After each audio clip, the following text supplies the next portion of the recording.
Okay, I'm going to talk about two different kinds of markets, or I'm going to break all markets down into two categories. So you have markets that produce necessities, right?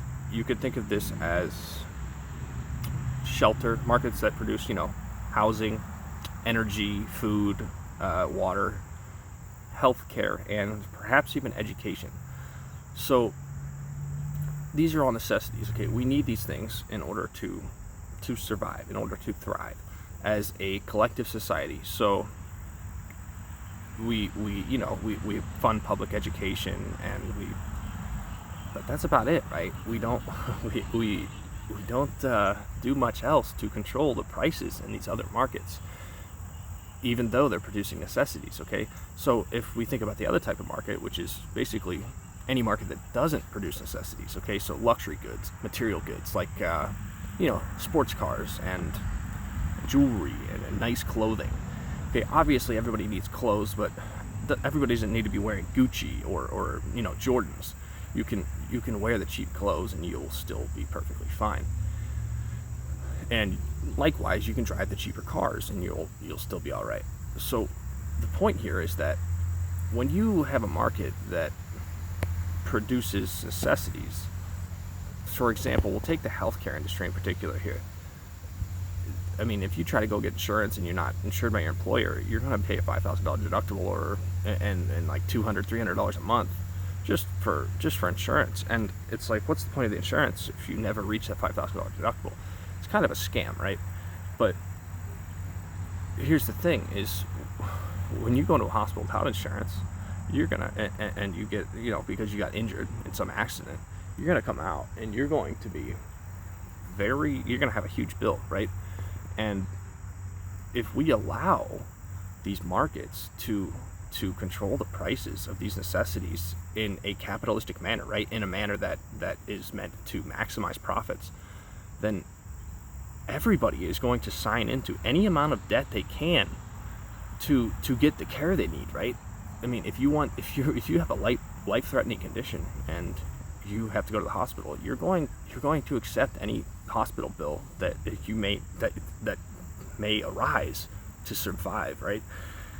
This is a problem when we allow owners to capitalize on poor public health. This is a very big problem for society because, again, it puts people in how much medical debt is there in the world, in the country, a trillion or so. How much formal education, higher education debt is there?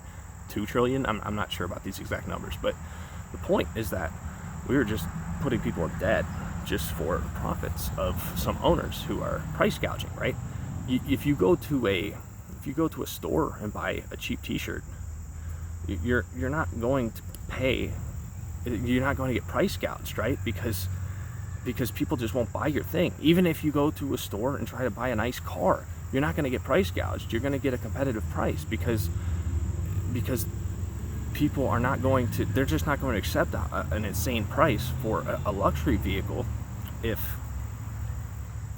you don't need that luxury vehicle. Okay, people need healthcare though.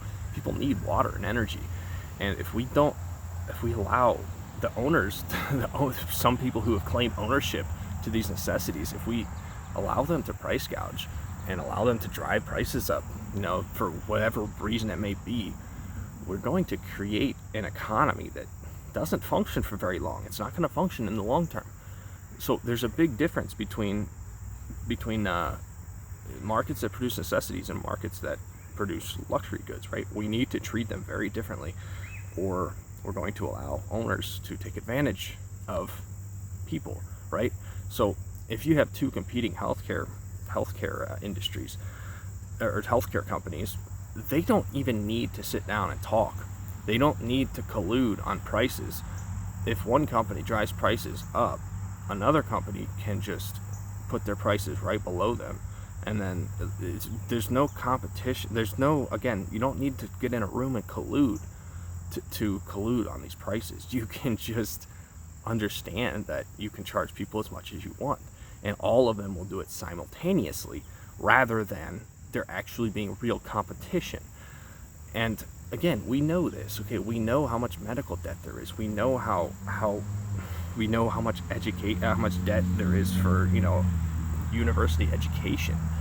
It's not working, okay? And the debt is we're constantly trying to put band-aids on all the debt in the country, right? We print these stimulus bills, and the end result of the stimulus bills is more inflation. And the reason the prices go up is because the owners can do so. They're not restricted from raising the prices after we print new money without creating value. There's nothing keeping them from raising the prices. And the thing is again, if you don't want to buy a nice car, you don't have to. You can just drive your old Toyota or whatever.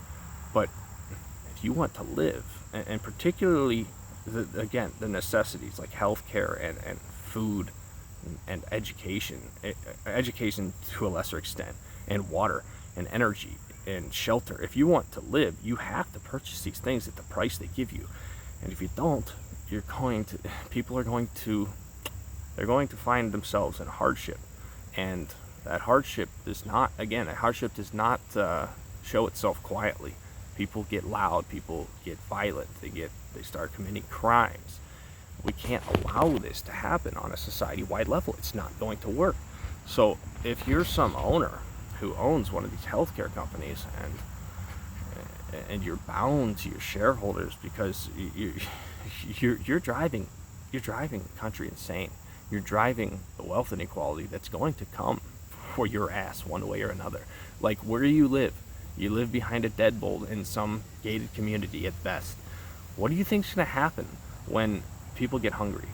And what do you think's going to happen when those people that are hungry realize it's because the healthcare industry and the renters and all these other people kept them indebted, and that debt led to their inability to buy food?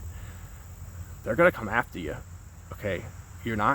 How many people, like, you have to see what's happening. We are building towards a revolution because we are being so greedy, just for insane amounts of excess, right? How many billionaires do anything with their money? They don't do anything. They borrow so they don't have to pay taxes, and then what happens? Well, then we continue the cycle we're on. It's if you're not paying taxes because there's loopholes, then and you can afford to pay taxes, you're driving people insane, and those people are going to come for you. I don't want this to happen. We can have a peaceful economic revolution, and it doesn't have to be violent at all. But if you don't look at the greater pattern that is playing out here, if you're not paying attention to the rising violence, the rising diseases of disparity, you're not going to see when all those problems kick off in a big way. You're not going to see it coming. And if you don't see it coming, it's going to come for you, and you're not going to be ready. We want to work together. The West is so individualistic that it's honestly killing us from the inside out, right? And you could look at Ukraine in the same way. Everyone's looking for a solution to Ukraine, and nobody can possibly imagine that we need to just back off. NATO needs to just disband, and we need to get rid of these military bases. Russia didn't invade Ukraine because they wanted more land. They invaded Ukraine because NATO provoked them, because we were increasingly encroaching on Russia's borders with military bases. And the end result is a proxy war that is going to, it's going to mess up supply chains, as it's about to do in a big way. And what's going to happen? Prices are going to go up. It's going to create more social strife around the world. And all because the U.S. thinks it can control everybody. All because the U.S. wants to put military bases around the entire world to control the New World Order or whatever it is. It's not going to work. The U.S. is going to eat itself from the inside out. And you'll see this. If you were to start a draft right now, I heard military enlistments are going down in the U.S. If you were to start a draft right now, it would start a revolution instantly. I don't know anyone on the left or right, young people on the left or right who are ready to join, who are ready to be drafted. Nobody would do it. Okay, and I notice I said the left and right. No one's going to accept a draft in this country. And if you wait until we need a draft for a war, because you built the conflicts up to that big war, and you wait till the moment we need a draft, then we're going to have a revolution while there are other countries invading us. That's nightmare scenario. That's a revolution combined with an invasion is as much of a nightmare scenario as you can imagine. Don't let that happen, okay? We need to get our economy in order. We need to take these markets that produce necessities, and we either need to create price controls, as FDR did temporarily around World War II, or we need to raise class consciousness so that people will, in effect, start labor unions and labor strikes and take the true value of their labor and quit being exploited. This is the only way. These are the only two ways, and I think it's going to take a combination of both. But I think the class consciousness has to come first, because we have to quit electing these establishment politicians that are doing nothing for us.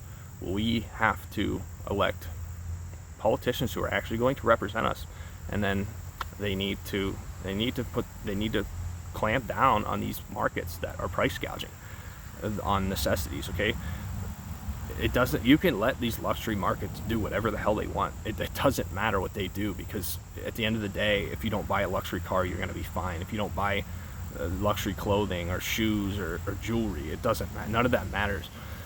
All that matters is that the necessities are taken care of, and if necessities are taken care of, then people are just going to be happier. The stress is going to ease away, and they're going to be able to take that lack of stress, and they're going to be able to extend it into other aspects of their life, and it would be a benevolent cycle rather than the vicious cycle we're in now. So give that a little thought. Okay, thanks for watching.